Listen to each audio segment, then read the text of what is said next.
So this severe malnutrition affects even our brain development. North Korea's average life expectancy is like if somebody lives up to 60, we think they lived a really long life.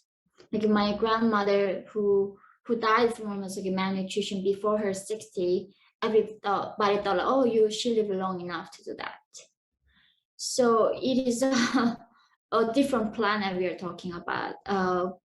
Being in North Korea, of course, like only way for me to get my proteins were eating, grasshoppers, dragonflies, a lot of insects, tree barks, plants, flowers, and that's how we survive. And most of people die in the spring because that's when there's no like really insects and plants are.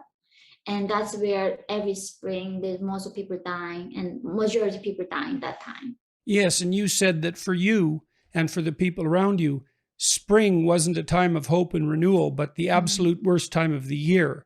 The And so season maybe of you can death. explain that. Yeah. Yeah, so every spring I remember my skin should like cut off from the like vitamin lackness that I would get dizzy, and it's like season of death every spring. The people who couldn't wait until the summer so the plants grow, and that's when like we all know that tons of people gonna die. And I still remember I escaped in the spring in at the March of 2007. One day I had a really bad stomach ache and my mom took me to the hospital. But in North Korea, of course, there's no electricity, there's no x-ray machines, none of that. Literally a nurse using 1 meter to inject every patient in the hospital.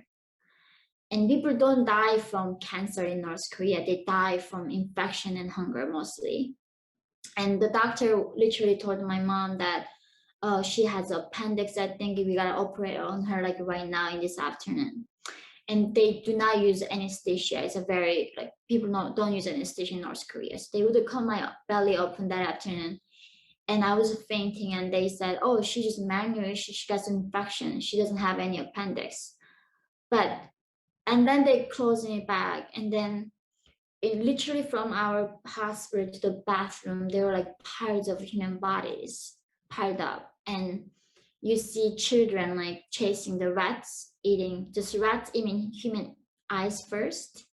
And then children catch these rats and they eat and they somehow die from I don't know what it is. Then rats eat the children back. So this cycle of us eating rats and they eat us back is going to continue and continue. Yeah, and you said that was happening in the hospital. You also mentioned in that episode that you woke up before the surgery was over because the anesthetic ran out. Mm. It was yeah, it was not even like actually a full anesthetic. It was more like a dose of I think sleeping pill, like a lot of tons of it. So most of people in North Korea right now, even when they cut their legs open, sewing their bones, they do not give any anesthesia because it's a free healthcare and regime do not provide anything for the people.